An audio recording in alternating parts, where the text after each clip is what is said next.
नमस्कार, black and white में आपके साथ मैं हूं अंजना ओम कश्यप। नमस्कार, मैं हूं अंजना 2.0 और मेरी तरफ से भी खबरों के इस विश्लेषण में आपका स्वागत है। आज सबसे पहले हम पड़ोसी देश नेपाल में मचे बवाल का एक ब्लैक एंड व्हाइट विश्लेषण करेंगे। सबसे बड़ी बात यह है कि नेपाल में हो रहे सरकार विरोधी प्रदर्शनों में अब तक 20 युवाओं के मारे जाने की खबर है। इन हिंसक प्रदर्शन में 13 से 28 साल के वो युवा शामिल हैं जिन्हें आजकल जेन जी कहा जाता है। ये सभी नेपाल में 26 सोशल मीडिया प्लेटफॉर्म को बंद करने का विरोध कर रहे हैं। इसके बाद आपको बताएंगे कि भारत में बार बार त्योहार सांप्रदायिक तनाव में आखिर क्यों बदल जाते हैं। कर्नाटक के मांड्या जिले में गणेश विसर्जन के दौरान जुलूस पर जो पथराव की खबर आई, आरोपों के मुताबिक उसके बाद हिंसा भड़की है। सवाल यह है कि आज कोई भी जुलूस, शोभा यात्रा या रैली बिना विवाद, बिना तनाव निकालना इतना मुश्किल क्यों हो गया है। इसके बाद आपको बताएंगे कि भारत पर रशिया से तेल खरीदने को लेकर कई तरह के आरोप लगाने वाला अमेरिका अब खुद क्यों रशिया से अंडे खरीदने पर मजबूर है। पिछले 32 सालों में पहली बार अमेरिका ने रशिया से मुर्गी के अंडे मंगवाए हैं। अब सवाल यह है कि इस कमाई का रशिया क्या करेगा।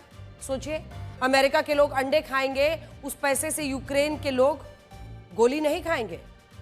और मेरी एआई वर्जन, आज आपके पास कौन सी खबर है।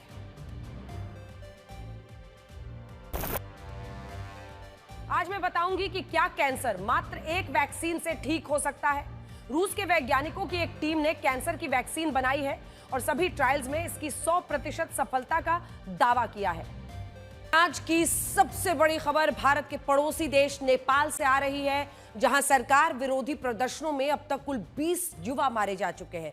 मैं आपको जरा बड़ी स्क्रीन पर लेकर चलती हूं, कुछ तस्वीरें दिखाना चाहती हूं जिनसे आप ये समझ जाएंगे कि आज पूरे दिन आखिर नेपाल में क्या हुआ है। तो सबसे पहले जो तस्वीर है वो दिखाइए। सेना की बख्तरबंद गाड़ी पर प्रदर्शनकारी को देखिए। सबसे पहली तस्वीर देखिए, जिसमें एक प्रदर्शनकारी छात्र सेना की बख्तरबंद गाड़ी पर चढ़कर ये पोस्टर लहरा रहा था और ये पोस्टर लहराते हुए वो कह रहा है, stop the grid and corruption. ये है उसका कैप्शन, जो पोस्टर उसके हाथ में है। नेपाल के हजारों युवा आज ये कहने के लिए काठमांडू की सड़कों पर उतरे कि प्रधानमंत्री ओली हैं, केपी शर्मा ओली, उनकी सरकार अपने भ्रष्टाचार को छिपाने के लिए सोशल मीडिया प्लेटफॉर्म्स पर पाबंदी लगा रही है और अब इस मनमानी को नेपाल के युवा बर्दाश्त नहीं करेंगे। अगली तस्वीर देखिए। यह पूरा विरोध प्रदर्शन जेन जी रेवोल्यूशन के नाम से हुआ है। पूरा विरोध प्रदर्शन जेन जी रेवोल्यूशन के नाम से हुआ, जिसमें जेन जी का मतलब उन युवाओं से है जिनका जन्म साल 1997 से 2012 के बीच में हुआ है। आप इन्हें 13 से 28 साल के युवा भी कह सकते हैं, जो मुख्य रूप से उस फैसले का विरोध कर रहे हैं जिसके तहत नेपाल में 26 सोशल मीडिया प्लेटफॉर्म्स को बंद कर दिया गया है।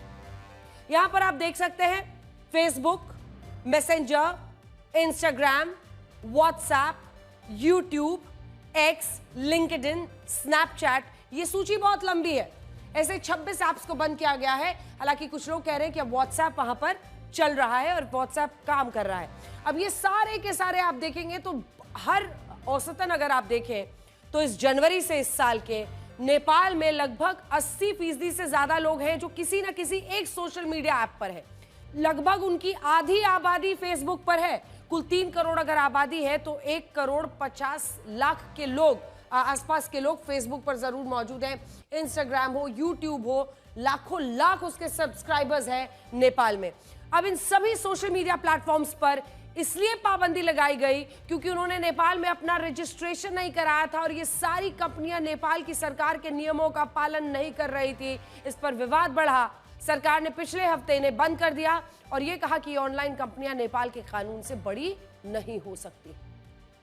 लेकिन इसके बाद नेपाल के जो हजारों लाखों युवा, ये देखिए, ये ड्रोन शॉट्स आप देख रहे हैं, उन्होंने तय किया कि वो नेपाल की संसद में बैठी उस सरकार को ही उखाड़ फेंकेंगे जिसने ऑनलाइन कंपनीज के ऐप्स को बंद किया है।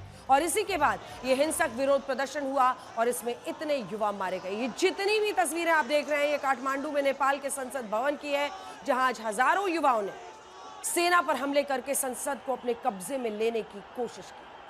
आप इस युवा को देखिए जो अब हम आपको दिखाने वाले हैं, जिसने एक खंबे पे चढ़कर प्रधानमंत्री केपी शर्मा ओली के पोस्टर को फाड़ा। देखिए, अपने जान को खतरे में डाल रहा है। हाई टेंशन वायर्स भी ऊपर से दिख रहे हैं, इधर उधर तार, लेकिन बावजूद इसके वो ऊपर तक चढ़ता है, वो प्राइम मिनिस्टर के इस पोस्टर को फाड़ता है और उसको फिर लोगों के बीच में लहरा देता है।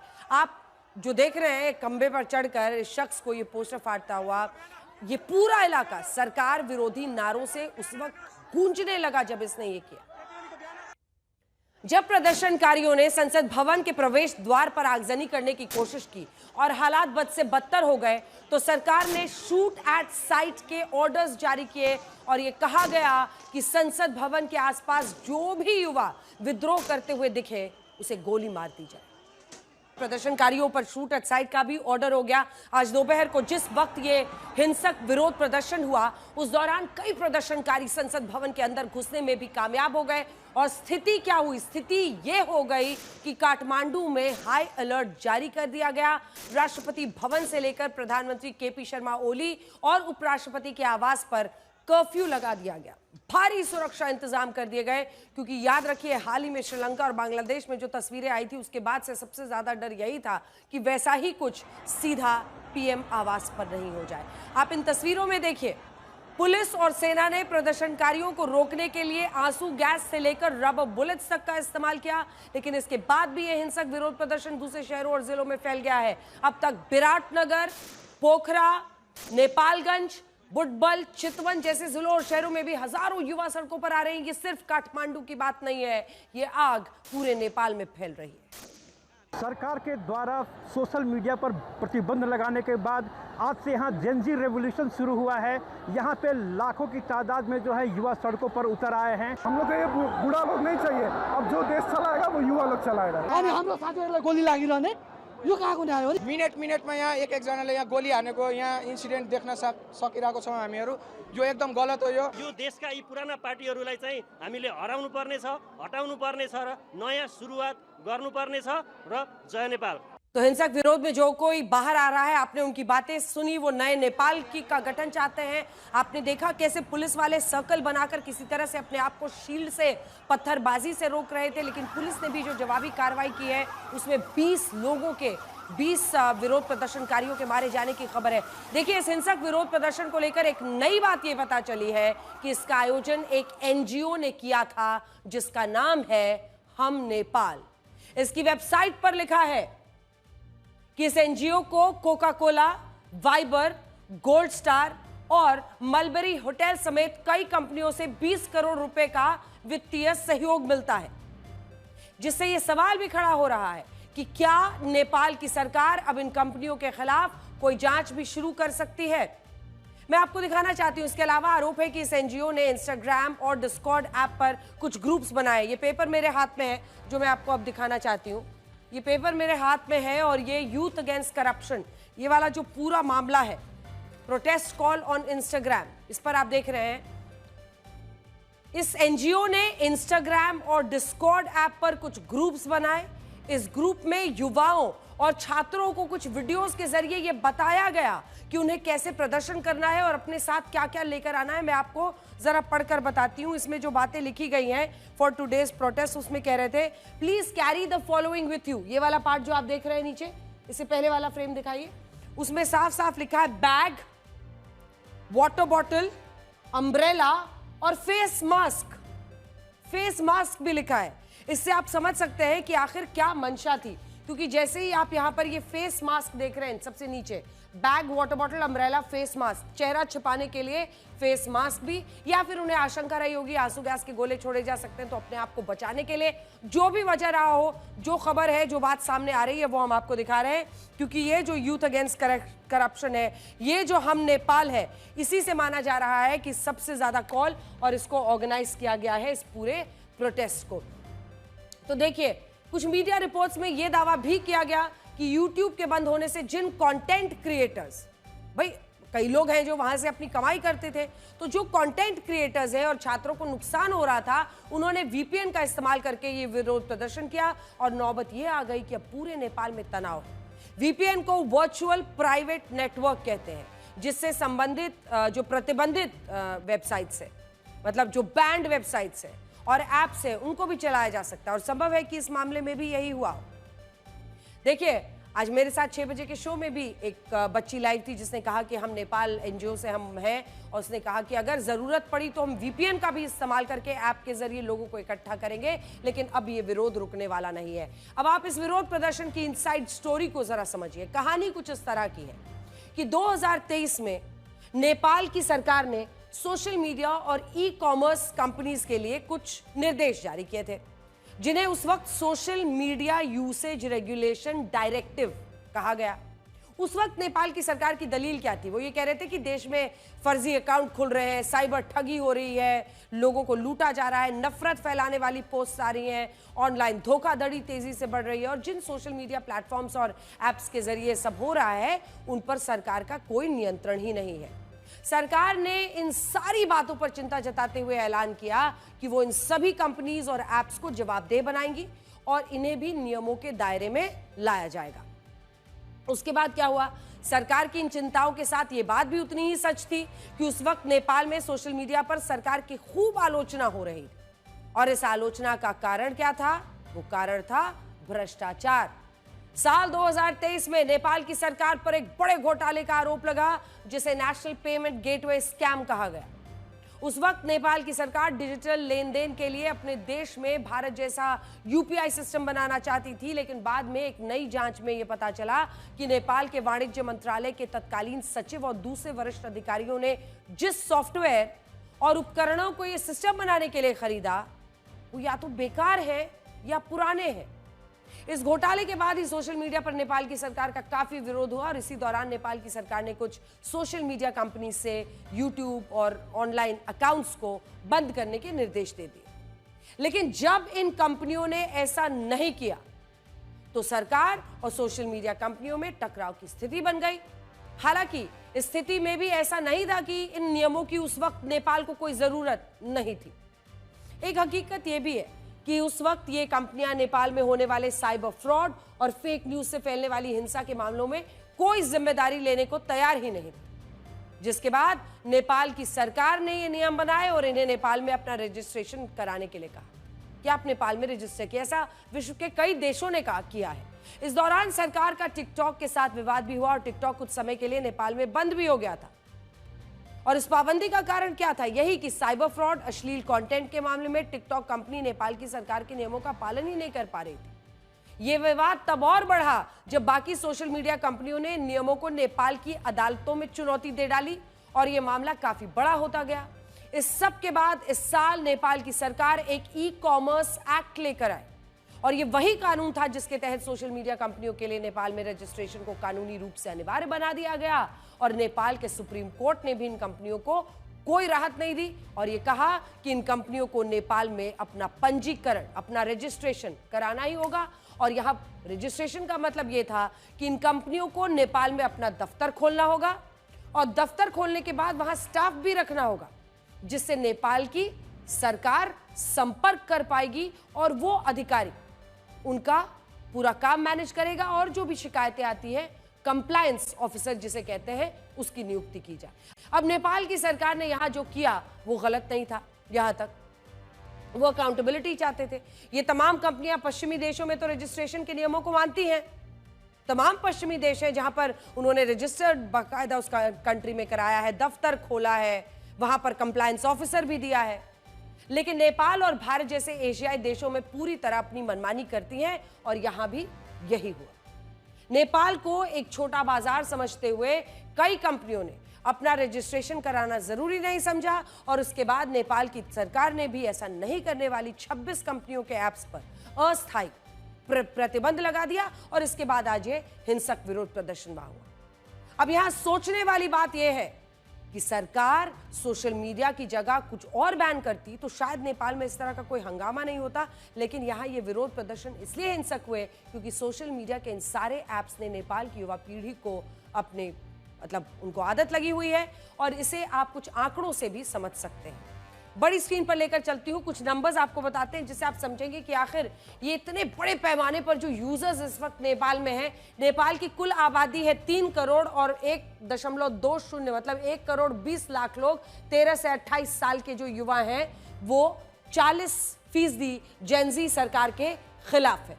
तो पहला डेटा तो ये हो गया आपके सामने में कि जो 40% युवा जनता है 13 से 28 साल के बीच में, वो सरकार के खिलाफ है। कुल आबादी 3 करोड़ है। अगला दिखाइए, जिससे आप ये समझेंगे कि कितने बड़े पैमाने पर वहां पर सोशल मीडिया के यूजर्स हैं। नेपाल में अंडर ग्रेजुएट छात्रों का स्क्रीन टाइम औसतन देखिए 7 घंटे 12 मिनट प्रतिदिन। ये वहां का एवरेज टाइम है। जो अंडर ग्रेजुएट छात्र हैं उनका ये एवरेज स्क्रीन टाइम है। और हम आपको एक बार फिर से बताना चाहते हैं, हमारा सोर्स है रिसर्च गेट। रिसर्च गेट के मुताबिक नेपाल में अंडर ग्रेजुएट छात्रों का हर दिन का स्क्रीन टाइम 7 घंटे 12 मिनट है, जो ये बताता है कि नेपाल के ज्यादातर युवा सोने से ज्यादा फोन चला रहे हैं और अपना ज्यादातर समय उन्हीं सोशल मीडिया प्लेटफॉर्म्स पर बिताते हैं जिन्हें सरकार ने अब बंद कर दिया है। इसके अलावा US national institute of health के मुताबिक नेपाल में औसतन हर व्यक्ति का स्क्रीन टाइम अधिकतम 7 घंटे हो सकता है, जो भारत के स्क्रीन टाइम से भी ज्यादा है। भारत में लोगों का औसतन स्क्रीन टाइम 5 घंटे है, लेकिन नेपाल उससे भी आगे है, 2 घंटे आगे। और ये आंकड़े ब्रिटेन की अर्स्ट एंड यंग कंपनी के हैं, जिसने ये देखिए सोर्स है US national institute of health, erst and young का ये आंकड़ा है। जो औसतन स्क्रीन टाइम है वो नेपाल में 7 घंटे है, भारत में लेकिन 5 घंटे। नेपाल के 48.1% यानी 1 करोड़ 43 लाख लोग ऐसे हैं जो सोशल मीडिया पर मौजूद हैं, जबकि पूरे नेपाल में 3 करोड़ लोगों में से अगर आप देखिए तो 1 करोड़ 65 लाख लोगों के पास इंटरनेट है। तो ये है जिनके पास इंटरनेट है, और ये कुल आबादी 48.1% लोग हैं जो सोशल मीडिया पर एक्टिव हैं। जिन सोशल मीडिया ऐप्स को नेपाल के लोग सबसे ज्यादा चलाते हैं उसमें पहले नंबर पर है फेसबुक, जिसके कुल यूजर है 1 करोड़ 40 लाख। फेसबुक मैसेंजर के 1 करोड़ 9 लाख हैं, यूट्यूब के 85 लाख हैं, व्हाट्सएप के 50 से 60 लाख हैं, और इसी के साथ साथ इंस्टाग्राम के 39 लाख हैं, टिकटॉक के लगभग 22 लाख हैं, लिंक्डइन के भी 20 लाख हैं, और एक्स के 4 लाख यूजर्स हैं। भारत की तरह पिछले कुछ सालों में इन सोशल मीडिया प्लेटफॉर्म्स को नेपाल के युवाओं ने अपना करियर बनाया है, जिसके कारण इन कंपनियों पर थोड़ी सी भी आंच आती है तो ये सारे युवा एकजुट हो जाते हैं। कई ऐसे लोग हैं जो इन प्लेटफॉर्म्स पर इन्फ्लुएंसर का भी काम करते हैं, तो बात उनकी आमदनी की भी होती है। 2024-25 में नेपाल के युवाओं ने यूट्यूब, टिकटॉक और फेसबुक जैसे ऐप से एक साल में 220 करोड़ रुपए कमाए हैं। ये देखिए, नेपाल में प्रति व्यक्ति जो आय है वो लगभग 1.25 लाख रुपए है पर कैपिटा, और ये इसका सोर्स है जीडीपी कैपिटा वर्ल्ड बैंक। लेकिन वहीं अगर आप देखिए तो नेपाल में एक कंटेंट क्रिएटर की सालाना कमाई 16,20,000 रुपए है। तो आप कंपैरिजन कर सकते हैं दोनों का कि सोशल मीडिया से नेपाल के युवाओं की जो कमाई है, अगर औसतन कमाई पूरे नेपाल में है लगभग 1.25 लाख रुपए, तो जो सोशल मीडिया का कंटेंट क्रिएटर है वो एक कंटेंट क्रिएटर की सालाना कमाई सोचिए आप लगभग 16 गुना है, 15 गुना तो आप कह ही सकते हैं, 16,20,000 रुपए है। आप अंदाजा लगा सकते हैं कि उनके लिए ये कैसे उनकी जिंदगी से जुड़ा हुआ है, उनके लिए बहुत अहमियत रखता है। ये आंकड़े नेपाल के युवाओं को सोशल मीडिया की तरफ खींचते हैं, और नेपाल के युवा सोशल मीडिया की चमक में इस बात को देख ही नहीं पाते कि जो लोग इससे पैसा कमा रहे हैं उनकी संख्या बहुत ज्यादा नहीं है। लेकिन इसके बावजूद भारत की तरह नेपाल में भी ज्यादातर लोग आसानी से पैसे कमाने के लिए इन सोशल मीडिया ऐप्स के पास जा रहे हैं। और अब जब नेपाल की सरकार ने इन पर बैन लगा दिया तो उन्होंने सरकार को ही अपना दुश्मन मान लिया। और आप खुद जरा नेपाल के लोगों की इन रील्स को देखिए। तो इंस्टाग्राम, यूट्यूब, हर जगह रील्स बनाने की, देखने की एक लत भी है। ये बात सही है कि इस विरोध प्रदर्शन के पीछे बड़ा कारण सोशल मीडिया ऐप्स पर लगा बैन है, लेकिन यह भी सच है कि नेपाल में सरकार ने भ्रष्टाचार को रोकने के लिए कुछ नहीं किया है। नेपाल में भ्रष्टाचार के कारण बेरोजगारी दर 10.71% है, जबकि युवाओं में यही बेरोजगारी दर 20% के पार है। आप खुद सोचिए, जब सरकार इन युवाओं को नौकरी नहीं देगी, ये पैसे कमाने के लिए सोशल मीडिया पर जाकर रील्स क्यों नहीं बनाएंगे, और क्यों इन्हें सोशल मीडिया की लत नहीं लगेगी। सब कुछ एक सर्कल की तरह घूम रहा है। नेपाल इकोनॉमिक फोरम स्टडी की 2020 की एक रिपोर्ट के मुताबिक 67 6%, 67.6% लोग मानते हैं कि नेपाल में भ्रष्टाचार और रिश्वतखोरी बहुत तेजी से बढ़ रहा है। ये नेपाल इकोनॉमिक फोरम स्टडी के एक सर्वे का डेटा है जो हम आपके सामने रख रहे हैं। डेनमार्क की नेपाल रिस्क रिपोर्ट में बताया गया है कि 66% कंपनियों को सरकारी ठेकों के लिए और 50% कंपनियों को, इधर जो आप देख रहे हैं 50% कंपनियों को इंपोर्ट लाइसेंस के लिए रिश्वत देनी पड़ती है। सोचिए 66% कंपनियों ने रिश्वत दी है सरकारी ठेकों के लिए और 50% कंपनियों ने इंपोर्ट लाइसेंस के लिए रिश्वत दी है। भ्रष्टाचार के अनेकों और नेपाल के ज्यादातर लोग मानते हैं कि वहां की अदालतों के जज भी अब उनका यह आरोप वो लगाते हैं कि वहां पर भी भ्रष्टाचार फैला है और इंसाफ नोटों की गड्डियों से तय किया जाता है, ये वहां की जनता आरोप लगाती है। आप जरा इस लिस्ट पर नजर डालिए।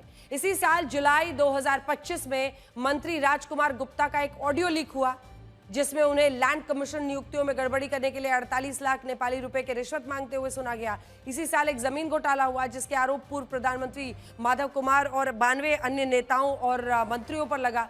इसी साल जून महीने में नेपाल टेलीकॉम घोटाला हुआ जिसमें सरकारी संपत्ति का गबन हुआ, सरकार कॉन्ट्रैक्ट में धोखाधड़ी हुई। मई 2025 में वसूली घोटाला जिसमें वीजा के लिए रिश्वतखोरी, मानव तस्करी के आरोप लगे। उसके बाद से आप सोचिए कि पोखरा अंतर्राष्ट्रीय हवाई अड्डा घोटाला जिसमें निर्माण में 875 करोड़ नेपाली रुपए का गबन हो गया। ये वही हवाई अड्डा है जिसे चीन की कंपनियों ने बनाया है और सोचिए अगर एक के बाद एक जनता ये सब देख रही है तो एक गुस्सा वहां पर बिल्डअप हो रहा था। इसके अलावा नेपाल में सबसे बड़ी चीज ये हुई कि वहां साल 2022 में जब संसदीय चुनाव हुए तब वहां किसी भी पार्टी को बहुमत नहीं मिली और इसके बाद नेपाल में सत्ता पक्ष और विपक्ष सभी दलों ने मिलकर एक गठबंधन सरकार बना ली और उसके बाद नेपाल का ये मजाक भी बना था कि वहां सभी पार्टी सरकार में है और विपक्ष में कोई है ही नहीं। अक्सर कुर्सी से चिपके रहने वाले नेता ये सोचते हैं कि जनता को इससे कोई फर्क नहीं पड़ता, लेकिन आज के हिंसक विरोध प्रदर्शन ने बताया कि जनता सब कुछ देखती है और जब कब किस फैसले का कैसा असर हो जाए ये कोई नहीं जानता है। आज एक बड़ा सवाल ये भी है कि भारत के पड़ोसी देशों में आखिर ये क्या हो रहा है। पहले अफगानिस्तान में तालिबान ने वहां के आम लोगों के साथ तत्कालीन राष्ट्रपति अशरफ गनी को देश छोड़कर भगा दिया। इसके बाद आपको श्रीलंका की ये तस्वीरें भी याद होंगी। ये देखिए, जब साल 2022 में वहां आर्थिक हालात इतने बिगड़ गए कि जनता भड़क उठी। लाखों प्रदर्शनकारी राष्ट्रपति भवन की तस्वीरें हैं ये। राष्ट्रपति भवन में प्रधानमंत्री आवास में वो घुस गए। उस वक्त भी राष्ट्रपति गोटाबाया राजपक्षे के श्रीलंका छोड़कर उस वक्त उनको भागना पड़ा था, आप अंदाजा लगाइए। इसके बाद पिछले साल बांग्लादेश में छात्रों का विरोध प्रदर्शन हुआ। बांग्लादेश की तत्कालीन प्रधानमंत्री शेख हसीना को अपनी जान बचाने के लिए अपना देश छोड़ना पड़ा, भारत में आकर अपनी जान बचानी पड़ी। और अब नेपाल में भी उसी तरह के हालात बनते दिख रहे हैं और नेपाल के मामले में तो ये भी कहा जा रहा है कि इसके पीछे वहां के पूर्व राजा ज्ञानेंद्र शाह तो नहीं है। कई लोग ये बात उठा रहे हैं क्योंकि बीते दिनों अगर आपने देखा हो, कुछ महीनों से अगर आप नेपाल की पॉलिटिक्स को फॉलो कर रहे हो तो वहां पर एक बार फिर से राजा ज्ञानेंद्र को लेकर कुछ लोग अपनी इच्छा फिर से जाहिर कर रहे हैं कि नेपाल को राजा ज्ञानेंद्र के ही हाथों में देना चाहिए। देखिए, नेपाल में इसी साल मार्च महीने की तस्वीरें हैं। मार्च महीने तक ज्ञानेंद्र शाह अपने समर्थकों के साथ हिंदू राष्ट्र और राजशाही शासन की आपसी को लेकर आंदोलन कर रहे थे। ये राजा ज्ञानेंद्र आपको दिख रहे हैं जो सड़कों पर आए थे और फिर से राजशाही की वापसी को लेकर आंदोलन कर रहे थे और ये कह रहे थे कि लोकतंत्र नेपाल को राजनीतिक स्थिरता नहीं दे पाया है। पिछले 16 वर्षों में नेपाल में 13 प्रधानमंत्री बदले हैं और इनमें एक भी प्रधानमंत्री ने अपने 5 वर्षों के कार्यकाल को पूरा नहीं किया।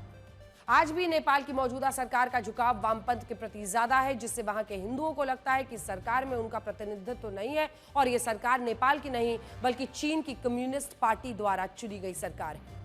साल 2008 में जब नेपाल में राजशाही शासन समाप्त हुआ तब वहां के लोगों को लगता था कि राजतंत्र को हटाने से वहां बेरोजगारी कम होगी, देश के विकास दर में वृद्धि होगी, लेकिन ऐसा कुछ नहीं हुआ और नेपाल इस वक्त अपने सबसे बुरे दौर से गुजर रहा है। लोगों का कहना है कि लोकतंत्र की स्थापना से जनता के नहीं बल्कि नेताओं के अच्छे दिन आए और वो इसलिए अब नेपाल को फिर से हिंदू राष्ट्र बनाना चाहते हैं और राजतंत्र की बहाली करना चाहते हैं। हालांकि नेपाल में वर्ष 1768 से 2008 के बीच 240 वर्षों तक राजशाही परिवार का शासन था और उस शासन में सबसे बड़ी समस्या यह थी कि आम लोगों की कहीं कोई सुनवाई नहीं थी। और इसीलिए एक बड़ा सवाल यह भी है कि क्या वाकई में इस आंदोलन के पीछे पूर्व राजा ज्ञानेंद्र शाह हो सकते हैं। अब आपको यह बताते हैं कि हमारे अपने देश में क्या हो रहा है, तो फिर आपको लेकर चलते हैं ये तस्वीरें कर्नाटक के मांड्या जिले की हैं, जहां 7 सितंबर की रात को गणेश विसर्जन के दौरान दंगे भड़के। हिंदू पक्ष का आरोप है कि जब मंडूर शहर में भगवान गणेश जी की प्रतिमा को विसर्जित करने के लिए एक जुलूस निकाला जा रहा था, तब आरोपों के मुताबिक उन पर सामने वाली मस्जिद से पथराव किया गया। ये मंडूर शहर वही मस्जिद है जिसका निर्माण हाल ही में हुआ और हिंदू पक्ष का आरोप है कि उन पर यहीं से पत्थर फेंके गए। इसके बाद वहां हिंसा भड़की और हमारे पास जो तस्वीरें आई उनमें दोनों पक्ष एक दूसरे पर पथराव करते हुए नजर आ रहे हैं। पत्थरबाजी की इस घटना के विरोध में आज हिंदू संगठनों ने भी विरोध प्रदर्शन किया और यहां भी आप इन तस्वीरों में देख सकते हैं कि एक प्रदर्शनकारी ने हरे झंडे को हटाकर भगवा झंडा वहां पर लगा दिया, जिससे इलाके में तनाव बढ़ गया, पुलिस को लाठीचार्ज करना। पिछले कुछ सालों में इस तरह की हिंसक घटनाएं तेजी से बढ़ी हैं, जिनमें मस्जिदों के सामने से हिंदुओं के जुलूस निकालने पर विवाद हुआ और ऐसा नहीं है कि ये पहली बार हो रहा है। आजादी से पहले भी 1890 के दशक में गणेश विसर्जन की शोभा यात्राओं में अक्सर दोनों धर्मों के बीच कई बार दंगे तक हुए। बाद में स्थिति में यह हो गई कि अंग्रेजों ने हिंदुओं के धार्मिक जुलूस निकालने पर कई जगहों पर रोक लगा दी, जिससे धार्मिक तनाव बढ़ा। उस वक्त अंग्रेजों की मंशा हिंदू और मुसलमानों के बीच की खाई को और गहरा करना था, दोनों के बीच लड़ाई लगानी थी। लेकिन आजादी के बाद दोनों पक्षों ने इस बात को समझा। देश के कई राज्यों और इलाकों में एक योजना बनाई गई जिसके तहत हिंदू पक्ष मुस्लिम पक्ष को अपनी शोभा यात्रा का रूट बताते थे और प्रशासन भी उनके बीच एक तरह की सहमति बनाने के लिए मध्यस्थता करता था। ये भाईचारे का एक ऐसा मॉडल था जिसने त्योहारों पर होने वाले दंगों को काफी हद तक कम किया। लेकिन अब लगता है कि समय के साथ लोग इस तरीके को भूल गए हैं, जिसके कारण ऐसी हिंसा हो रही है जो देश के सामाजिक सौहार्द को तोड़ती है और अब भी शायद यही हो रहा है। वैसे धार्मिक कट्टरवाद किसी भी देश के लिए अच्छा नहीं होता और इस बात को आप हमारे अगले विश्लेषण से समझ सकते हैं। इस खबर को सुनकर, तस्वीरें देखकर, सब कुछ जानकर आपकी रूह कांप जाएगी। इंसानियत कहां खो गई आप समझ नहीं पाएंगे। हाल ही में अफगानिस्तान में आए भूकंप की वजह से 2000 से ज्यादा लोगों की मौत हो गई, जिनमें महिलाओं की संख्या सबसे ज्यादा रही। जानते हैं क्यों? ये वो महिलाएं थी जिनकी जानें बच सकती थी, लेकिन इन्हें सिर्फ इसलिए नहीं बचाया गया क्योंकि तालिबान का ये नियम है कि कोई भी पुरुष किसी अनजान महिला को छू नहीं सकता। इन नियमों का नतीजा क्या हुआ? वो ये कि भूकंप के बाद मलबे में दबे पुरुषों और बच्चों को तो तुरंत अस्पताल पहुंचाकर उनकी जान बचाई गई, लेकिन खून से लथपथ मलबे में दबे महिलाओं और लड़कियों को एक कोने में मरने के लिए छोड़ दिया गया। और इन महिलाओं की जान सिर्फ इसलिए नहीं बचाई गई क्योंकि बचाव कर्मी पुरुष थे और वो इन अनजान महिलाओं को छू नहीं सकते थे। कई इलाकों में तो जब तक महिला बचाव कर्मियों के आने का इंतजार हुआ, तब तक कई लड़कियां तड़प तड़प कर मर गई थी। द न्यूयॉर्क टाइम्स की रिपोर्ट के मुताबिक कुछ महिलाओं के तो कपड़े पकड़कर उन्हें खींचा गया क्योंकि बचाव कर्मी उन्हें छू नहीं सकते थे। कपड़े पकड़कर उन्हें खींचा जा रहा था। जिन महिलाओं की किस्मत अच्छी थी और जिन्हें बचाने के लिए उनके परिवार वाले खुद मौके पर मौजूद थे, उन महिलाओं को तो अस्पताल में इलाज कहीं जगह नहीं मिला। इसका कारण क्या था? कारण यह था कि इन अस्पतालों में महिला डॉक्टर्स और महिला नर्स न होने के कारण भूकंप में घायल हुई महिलाओं को एक कोने में डाल दिया गया और उन्हें इलाज नहीं मिला क्योंकि डॉक्टर पुरुष थे।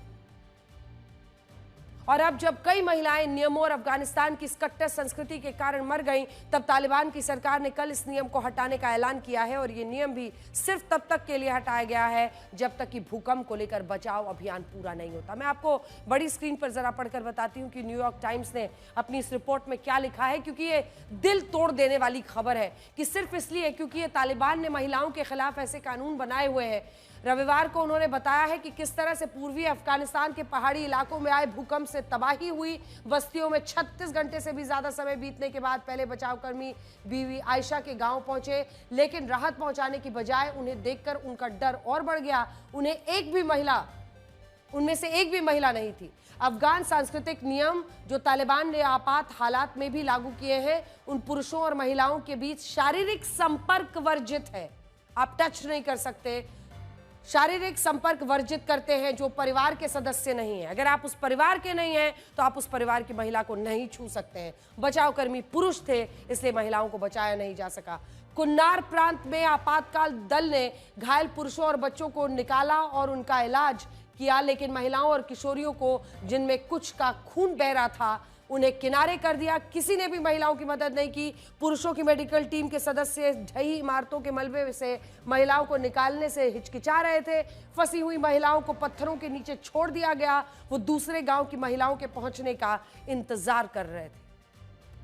कट्टरवाद का इतना खतरनाक चेहरा जो आप इस वक्त देख रहे हैं, तो इस पूरी रिपोर्ट में क्या लिखा है, इससे आप समझ गए होंगे कि आखिर क्या हुआ। आप मुझसे पूछेंगे तो ये रिपोर्ट असल में कलेजा चीर देती है। हमें अफसोस है कि भूकंप की त्रासदी में अफगानिस्तान की मुस्लिम महिलाओं के साथ ऐसा हुआ। हम सबको अफसोस है। और जो अमेरिका जैसे पश्चिमी देश बराबरी, मानवता की इतनी बातें करते हैं, उन्होंने अब तक कुछ नहीं किया। खैर, पश्चिमी देशों के इन दोहरे मापदंडों को आप हमारे अगले विश्लेषण से भी समझ सकते हैं। एक तरफ अमेरिका के राष्ट्रपति डोनाल्ड ट्रंप ये कहते हैं कि भारत रशिया से कच्चा तेल खरीदकर यूक्रेन युद्ध की मदद कर रहा है, लेकिन दूसरी तरफ आज की ये खबर आई है कि अमेरिका ने साल 1992 के बाद 32 सालों में पहली बार रशिया से चिकन एग्स यानी अंडे खरीदे हैं। इस साल जनवरी के महीने में जब डोनाल्ड ट्रंप दूसरी बार अमेरिका के राष्ट्रपति बने थे, तब उन्होंने कहा था कि वो अंडे की कीमतों को नीचे ले आएंगे और अमेरिका के लोगों को महंगे अंडे नहीं खरीदने पड़ेंगे। हुआ क्या? उस वक्त एवियन फ्लू नाम के बर्ड फ्लू के कारण अमेरिका में अंडों की कीमतें बढ़ रही थी और फरवरी में पिछले साल के मुकाबले उसकी कीमतें 59% बढ़ चुकी थी। जब राष्ट्रपति ट्रंप सारे तरीके अपनाकर भी अंडे की कीमतों को कम नहीं करा पाए, तो उन्होंने रशिया से मदद मांगी और रशिया से सिर्फ जुलाई के महीने में 4 करोड़ रुपए के अंडे खरीदे। 32 साल में पहली बार ऐसा हुआ जब अमेरिका के बाजार में रशिया के अंडों की एंट्री हुई है। 32 साल में पहली बार। जुलाई महीने में अमेरिका ने ब्राजील से 78 करोड़ के अंडे खरीदे, जिस पर राष्ट्रपति ट्रंप ने 50% का टैरिफ लगाया है। मेक्सिको से 32 करोड़ के अंडे खरीदे, भारत से 8 करोड़ 20 लाख रुपए के अंडे खरीदे, सऊदी अरब से 4 करोड़ 60 लाख रुपए के अंडे खरीदे और रशिया से खरीदे 4 करोड़ रुपए के अंडे। सोचिए, खुद तो अमेरिका अपने लोगों को रशिया से अंडे खरीद कर बेच रहा है और इस पर यह दलील दे रहा है कि उसने अपने लोगों की जरूरत और महंगाई को ध्यान में रखते हुए ऐसा किया है। अब इस अंडे के बदले जो पैसा रशिया को मिल रहा है, उससे तो न जाने कौन सी माला बनाएंगे राष्ट्रपति पुतिन। वो पैसा वो युद्ध में तो लगाते नहीं है। लेकिन भारत के मामले में वो ये कहता है अमेरिका कि हम अपनी जरूरत का कच्चा तेल भी रशिया से क्यों खरीद रहे हैं। सोचिए कितना बड़ा मजाक है। अमेरिका इस समय पूरी दुनिया के साथ ऐसा ही मजाक कर रहा है। अमेरिका में हर आदमी साल भर औसतन 250 अंडे खाता है। आप भी गिनने लगे होंगे कि औसतन एक दिन में कितना, तो मुझे लगता है कि एक अंडे से थोड़ा कम। शायद हो सकता है कि इसी वजह से राष्ट्रपति ट्रंप ने अपनी घटती लोकप्रियता को बढ़ाने के लिए रशिया से अंडे खरीदे हों, लेकिन एक बार उन्हें यह भी सोचना चाहिए कि फिर वो इसी रशिया से कच्चा तेल खरीदने के लिए भारत का इतना विरोध क्यों करते हैं। वैसे पिछले 72 घंटों में भारत को लेकर राष्ट्रपति डोनाल्ड ट्रंप का रुख कई बार बदला और इस बदलाव में काफी कुछ छिपा भी हो सकता है। शुक्रवार को राष्ट्रपति ट्रंप ये कह रहे थे कि शायद अमेरिका ने चाइना के हाथों भारत और रशिया को खो दिया है, डीपेस्ट डार्केस्ट चाइना के हाथों। ऐसा लगता है कि हमने भारत और रूस को सबसे गहरे, सबसे अंधकार में चाइना के हाथों खो दिया। ईश्वर करे कि इनका भविष्य लंबा और समृद्ध हो। तंज के साथ उन्होंने ये लिखा। लेकिन इसी के कुछ घंटों बाद राष्ट्रपति ट्रंप ने यह कहा कि भारत और अमेरिका के बीच एक खास रिश्ता है और मोदी हमेशा उनके दोस्त रहेंगे और वो एक महान प्रधानमंत्री है। अगर आप देखें तो ये ऑपरेशन सिंदूर के बाद पहली बार मौका था जब प्रधानमंत्री मोदी ने भी राष्ट्रपति डोनाल्ड ट्रंप के बयान को लेकर कोई प्रतिक्रिया दी। प्रधानमंत्री नरेंद्र मोदी ने एक्स पर लिखा कि वो राष्ट्रपति ट्रंप के सकारात्मक आकलन की हृदय से सराहना करते हैं और भारत और अमेरिका के बीच एक पॉजिटिव, सकारात्मक और व्यापक वैश्विक रणनीतिक साझेदारी होनी चाहिए। राष्ट्रपति ट्रंप के बयान और उस पर प्रधानमंत्री मोदी की इस प्रतिक्रिया के बाद भारत और अमेरिका के संबंधों के फिर से पटरी पर आने की उम्मीद जगी और ऐसा कहा जा रहा है कि शायद राष्ट्रपति ट्रंप भारत को लेकर फिर से थोड़े नरम हो सकते हैं। हालांकि ये सारे सिर्फ अनुमान हैं और राष्ट्रपति ट्रंप अपने अगले बयान में क्या कह देंगे इसके बारे में कोई नहीं जानता। ये बात हम आपको क्यों कह रहे हैं, इसे आप राष्ट्रपति ट्रंप के ट्रेड एडवाइजर पीटर नवारो के इन बयानों से समझ सकते हैं, जो भारत के खिलाफ लगातार झूठा प्रचार कर रहे हैं, एजेंडा चला रहे हैं, प्रोपेगेंडा फैला रहे हैं। लेकिन अब उनके झूठ का फैक्ट चेक उन्हीं के देश के सोशल मीडिया प्लेटफॉर्म एक्स ने कर दिया है और इसके बाद से पीटर नवारो एक्स के मालिक एलॉन मस्क से नाराज हो गए हैं, भड़क गए हैं। पीटर नवारो ने 6 सितंबर को एक्स पर लिखा, भारत के सबसे ज्यादा टैरिफ का असर अमेरिका में नौकरियों पर पड़ता है। भारत सिर्फ मुनाफे के लिए रशिया से तेल खरीदता है। इससे मिलने वाली आय रशिया की वॉर मशीन को मजबूत करती है।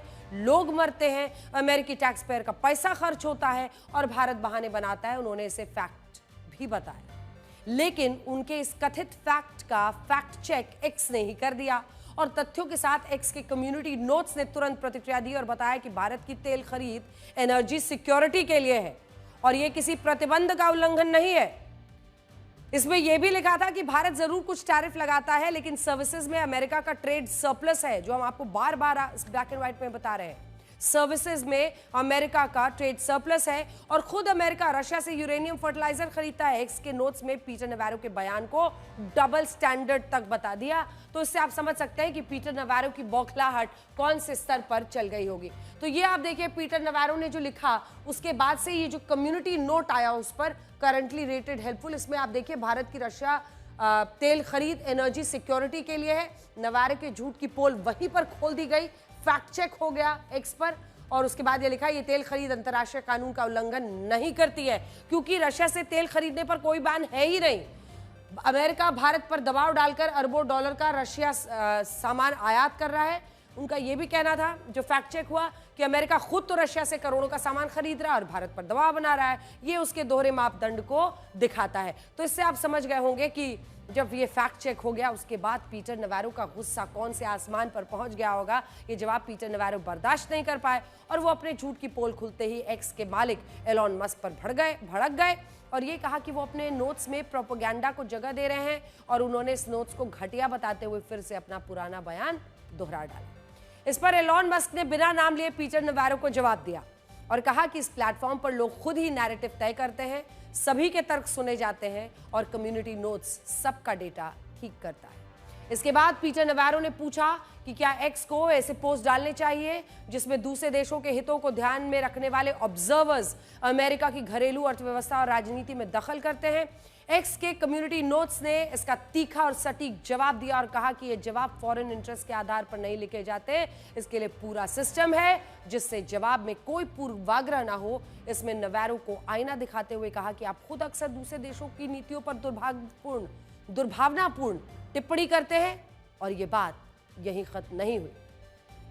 पीटर नवारो ने एक के बाद एक कई पोस्ट किए और दिलचस्प बात यह रही कि उनके हर झूठ की सोशल मीडिया पर धज्जियां उड़ाई गई और हर बार उनके गलत फैक्ट्स का फैक्ट चेक हुआ और एक्स पर यह साबित हुआ कि पीटर नवारो सिर्फ गलत नैरेटिव चला रहे हैं, झूठ फैला रहे हैं। उन्हें भारत से शायद बहुत ज्यादा नफरत है। वैसे अमेरिका चाहे कितनी बड़ी बड़ी बातें कर ले, लेकिन वो सच को कभी छिपा नहीं सकता और ये वीडियो उसका एक बड़ा सबूत है। पिछले हफ्ते राष्ट्रपति डोनाल्ड ट्रंप ने व्हाइट हाउस में एक टेक कंपनीज जो है जितनी बड़ी बड़ी उनके सीईओज के लिए एक डिनर का आयोजन किया था, जिसमें फेसबुक की मेटा कंपनी के मालिक मार्क जकरबर्ग, गूगल के सीईओ सुंदर पिचाई, माइक्रोसॉफ्ट के CEO Satya Nadella, open AI के सीईओ सैम ऑल्टमैन शामिल हुए। इस दौरान मार्क जकरबर्ग ट्रंप के बगल में बैठे थे और तभी ट्रंप ने उनसे अचानक से पूछा कि वो अगले कुछ सालों में अमेरिका में कितना पैसा निवेश करेंगे। इस सवाल से जकरबर्ग थोड़ा घबरा गए और उस वक्त क्या हुआ आप खुद इस वीडियो में देखिए। इस जवाब के लिए मार्क जकरबर्ग ने राष्ट्रपति ट्रंप से माफी मांगी और यह कहा कि वो इस सवाल के लिए तैयार नहीं थे। मजेदार बात यह थी कि इस दौरान उनका माइक ऑन रह गया और ऑफ द रिकॉर्ड कही गई ये बात रिकॉर्ड हो गई और इसमें जकरबर्ग ने ये कहा कि सॉरी, मैं तैयार नहीं था, मुझे पता नहीं था, आप कौन सा नंबर चाहते हैं। खूब चर्चा हो रही है अमेरिका में इसको लेकर। जकरबर्ग की कंपनी मेटा ने 2025 में अमेरिका में लगभग 10 लाख करोड़ रुपए ही खर्च किए हैं और ऐसे में लग रहा है कि वो ट्रंप के सामने 53 लाख करोड़ बात बोलकर फंस गए। अगली खबर, आज की एक और बड़ी खबर यह है कि जब इजराइल गाजा पर कब्जा करने के लिए लगातार हमले कर रहा है, तब इजराइल की राजधानी यरूशलेम में भी एक बड़ा हमला हुआ है। इस घटना में हमलावरों ने एक बस के अंदर से लोगों पर अंधाधुंध गोलियां बरसाई, जिनमें 6 लोग मारे गए और इनमें गर्भवती महिला भी शामिल थी।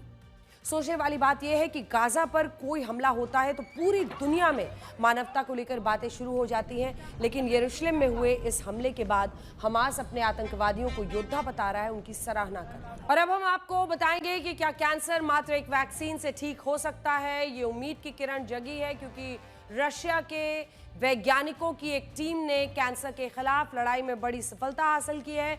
उन्होंने एक वैक्सीन बनाई है और दावा किया है कि इस वैक्सीन ने अपने सभी ट्रायल्स जो किए जाते हैं वो सफलतापूर्वक पूरे किए हैं। इससे पहले भी कई वैज्ञानिकों ने विश्व भर में अलग अलग दावे किए कैंसर वैक्सीन को लेकर, लेकिन इस दावे को खास क्यों माना जा रहा है? इस कैंसर वैक्सीन का नाम एंट्रोमिक्स है। माना जा रहा है कि दुनिया में एक क्रांतिकारी खोज साबित हो सकती है। सभी जो प्री क्लिनिकल ट्रायल्स होते हैं, टेस्ट होते हैं, उसमें इसकी सुरक्षा और प्रभावशीलता को पुष्टि की गई है। जब ये वैक्सीन इस्तेमाल के लिए तैयार है, वैज्ञानिकों को अब ऑफिशियल अप्रूवल मिलने का इंतजार है। ये वैक्सीन हर मरीज के लिए अलग अलग तरीके से तैयार की जाएगी और इसे मरीजों के जो आरएनए प्रोफाइल है, आरएनए प्रोफाइल के आधार पर कस्टमाइज किया जाएगा।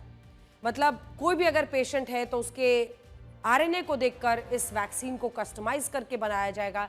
इस वैक्सीन का पहला वेरिएंट जो है वो कोलोरेक्टल, माफ कीजिएगा, एक खास तरह के कैंसर के लिए, कोलोरेक्टल कैंसर के इलाज के लिए इस्तेमाल किया जाएगा। इसके अलावा दूसरा वेरिएंट ब्रेन कैंसर, फिर जो कुछ खास वेरिएंट्स हैं वो स्किन कैंसर के लिए विकसित किया जाएगा। रिपोर्ट में कहा गया है कि इस वैक्सीन ने ट्यूमर को छोटा करने और उसकी वृद्धि को धीमा करने में महत्वपूर्ण नतीजे दिए हैं। सबसे अहम बात यह है कि इसे बार बार उपयोग के लिए भी सुरक्षित माना गया है। रिपोर्ट्स में वैक्सीन की सफलता दर 100% बताई गई है, लेकिन अभी ये सिर्फ शुरुआती नतीजे हैं। इसकी असली परीक्षा इंसानों पर ट्रायल के बाद ही होगी। इस रशिया सरकार ने कहा है कि ट्रायल सफल होने के बाद ये वैक्सीन अपने नागरिकों को मुफ्त में दी जाएगी। आज कैंसर दुनिया की सबसे खतरनाक बीमारियों में से एक है। WHO के मुताबिक दुनिया में हर साल करीब 1 करोड़ लोग कैंसर की वजह से जान गंवा देते हैं और हर साल लगभग 2 करोड़ नए मामले सामने आते हैं। अभी तक सिर्फ कीमोथेरेपी और रेडिएशन के जरिए या फिर सर्जरी के जरिए इसका इलाज कुछ मामलों में किया जाता है। यह प्रक्रिया कैंसर सेल्स के साथ साथ जो हेल्दी सेल्स होते हैं, मतलब कुछ तो ऐसे सेल्स होते हैं जो कैंसर प्रभावित हैं, जो हेल्दी होते हैं, जो ठीक सेल्स रहते हैं, उसको भी ये कीमोथेरेपी नुकसान पहुंचा देती है। कितने ही परिवार इसके इलाज में अपना सब कुछ दांव पर लगा देते हैं, आर्थिक रूप से बर्बाद हो जाते हैं। एक आंकड़े के मुताबिक एक साल में कैंसर पर भारत में 29,000 करोड़ रुपए खर्च किए जाते हैं। अगर वास्तव में ये वैक्सीन सफल रही तो ये मानवता के लिए बहुत बड़ा उपकार होगा। कभी वैज्ञानिक किसी वैक्सीन की 100% सफलता का दावा इस वक्त कर रहे हैं, लेकिन हकीकत अप्रूवल मिलने के बाद ही स्पष्ट हो पाएगी। आप खुश रहिए, सुरक्षित रहिए, स्वस्थ रहिए। और अकड़ शब्द में कोई मात्रा नहीं है, लेकिन ये अलग अलग मात्रा में हर किसी में मौजूद है। नमस्कार।